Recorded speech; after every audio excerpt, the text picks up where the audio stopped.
Hey guys, welcome to our YouTube channel Study Regna. Today we'll discuss about BSc Honors Mathematics Semester 2. Here is the syllabus. अब हम बात कर रहे हैं polar coordinates की. So a polar coordinate system in a plane consists of a fixed point called the pole or the origin and a ray starting from the pole called the polar axis. ठीक है, यहाँ पे आप देखो मैंने एक line draw कर रखी है. ये मेरे पास जो पॉइंट होगा ये पोल होगी. ठीक है, और ये पूरी जिस लाइन के ऊपर वो पॉइंट है ना वो पोलर एक्सिस होगा. ठीक है, अब हम जो है एसोसिएट कर रहे हैं एक point P in a plane as a pair of the polar coordinates r, theta, where r is the distance of the point P from the pole and theta is the angle that ray OP forms with polar axis. The number r is called radian coordinate of P and theta is called the angular coordinate. Simply आप ये diagram देखो, यहाँ पे ये angle theta बन रहा है, ये आपका एंगल हो गया. ये वाली जो लाइन है ये r है जो क्या डिनोट कर रही है, रेडियन कोऑर्डिनेट्स ऑफ P. ठीक है, यानी कि हमारे पास ये आ गया r, थीटा जो इसके कोऑर्डिनेट्स पर. ये क्या है, पोल है, और ये जिस लाइन पे बन रहा है उसको हम पोलर एक्सिस कहेंगे. ठीक है, यहाँ पे हम देख लेते हैं relationship between the polar and rectangular coordinates. So क्या रिलेशनशिप है, बेसिकली आपको याद रखना है x जो है r cos थीटा होते हैं, y जो है r sin थीटा. तो अगर हमें कभी r निकालना है हम क्या करेंगे, रूट में x² plus Y square. Tan theta कितना आ जाएगा, टैन थीटा कितना होता है y/x, यानी कि sine theta upon cos theta, तो हम इसको लिख सकते हैं y/x.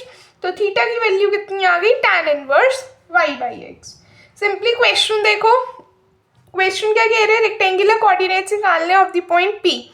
रेक्टेंगुलर कोऑर्डिनेट्स का क्या मतलब है, देखो रेक्टेंगुलर कोऑर्डिनेट्स का मतलब होता है कि आपको सिंपली जो है x, y के पॉइंट्स चाहिए.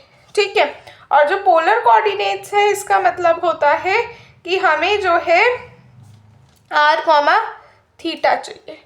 ठीक है, सो अब यहाँ पे जो क्वेश्चन है ना उसमें वो मुझे कह रहा है कि हमें रेक्टेंगुलर कोऑर्डिनेट्स निकालने हैं, यानी कि हमें x, y निकालना है of the point P whose polar coordinates are 6, 2 pi/3.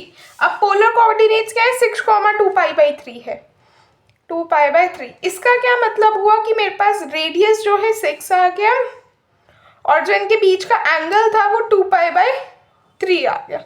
ठीक है, तो अब देखो यहाँ पे आपको क्या निकालना है, x और y. तो हमें पता है x क्या होगा हमारे पास r cos थीटा और y क्या होगा r sin थीटा. तो r की और थीटा की वैल्यू डाल दोगे. ठीक, r कितना आ जाएगा 6 और थीटा कितना 2 pi/3. ठीक है, देखेंगे यहाँ पे मैंने वैल्यू सब्स्टिट्यूट कर रखी है. आप जब सॉल्व करेंगे आंसर आ जाएगा -3 और 3√3. तो जो रेक्टेंगुलर कोऑर्डिनेट्स बने वो क्या बने, -3 और 3√3. ठीक है, यहाँ पे मैंने लिख भी रखा है, thus the rectangular coordinates of P are -3 and 3√3. ठीक है, ऐसी नेक्स्ट क्वेश्चन में अब हमारे को जो है पोलर कोऑर्डिनेट्स निकालने. पोलर कोऑर्डिनेट्स निकालने इसका मतलब हमें जो है अब r, थीटा बताना है. हमें क्या गिवन है, -2, -2√3, यानी कि रेक्टेंगुलर कोऑर्डिनेट्स. तो रेक्टेंगुलर कोऑर्डिनेट्स की मैंने मतलब हमें x, y पता है, हमें क्या निकालना है r, थीटा. हम क्या करेंगे, हमें सिंपली x और y की वैल्यू पता है, हमारे पास है -2, -2√3.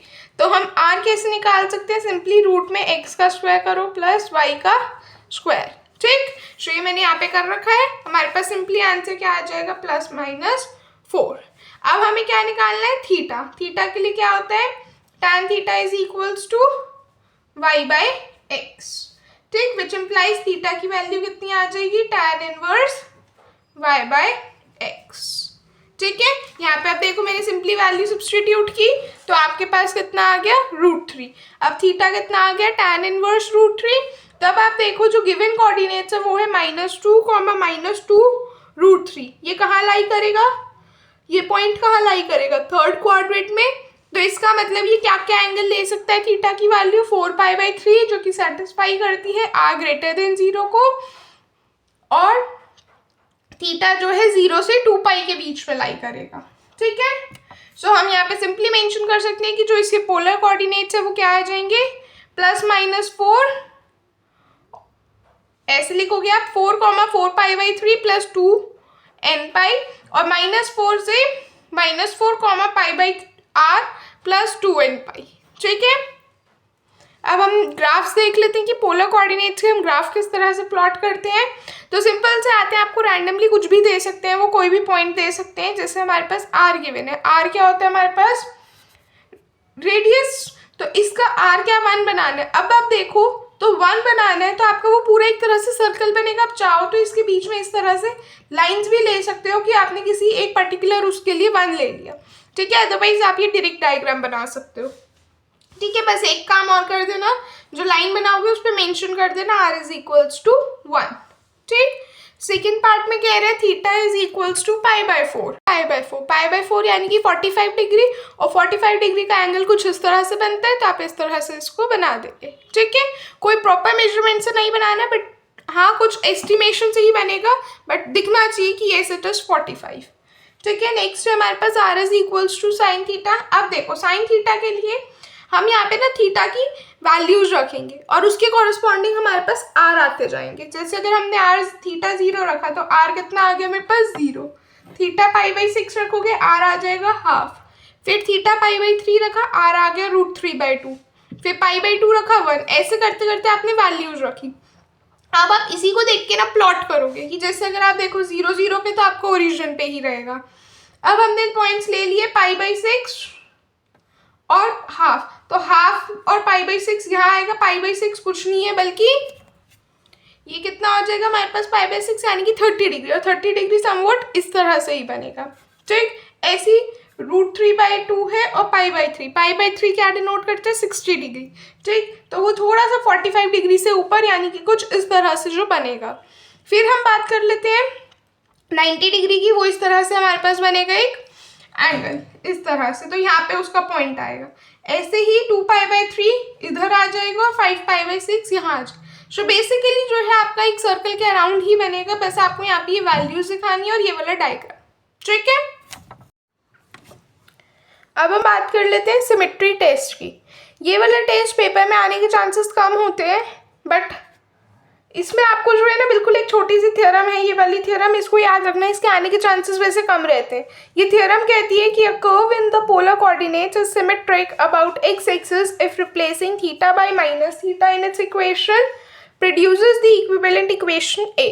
ठीक, अब आप देखो यहाँ पे मैंने एक फिगर ए बना रखी है, ये A B C 3 फिगर्स हैं। तो हमने ए फिगर में क्या ए पार्ट में हमने क्या बोला कि हमें थीटा को माइनस थीटा से रिप्लेस करना है। तो अगर आप देखो थीटा कहाँ बनेगा फर्स्ट क्वाड्रेंट और माइनस थीटा फोर्थ क्वाड्रेंट, तो यही उसका जो है इक्विवेलेंट आपके पास देखो आप सेम डायग्राम बन रहा है। ठीक, ऐसे हम बी पार्ट में कह रहे हैं कि curve in the polar coordinates is symmetric about y axis if replacing theta by pi minus theta in its equation. तो अब आप देखो यहाँ पे मैंने थीटा को किससे रिप्लेस कर दिया पाई माइनस थीटा से। डायग्राम सेम है। ठीक, थर्ड पार्ट पे आओ। Curve in the polar coordinates is symmetric about origin if replacing theta by theta plus pi. तो थीटा यहाँ पे था, थीटा प्लस पाई यहाँ आ गया। r by minus R in its equation produces, और r को हमने माइनस आर से रिप्लेस कर दिया। ठीक है, अब यहाँ पे देखो मैंने एक क्वेश्चन लिया है जिसमें हमें जो है सिमेट्री टेस्ट यूज करके बताना है कि cos 2 थीटा का ग्राफ क्या होगा। तो सबसे पहले आप थीटा को माइनस थीटा से रिप्लेस करोगे, आपकी इक्वेशन में कोई चेंज नहीं होगा, वो cos 2 थीटा ही रहेगा। फिर आप थीटा को पाई माइनस थीटा से चेंज करोगे, पाई माइनस थीटा से रिप्लेस करोगे, अगेन कोई चेंज नहीं आया, इक्वेशन सेम रही।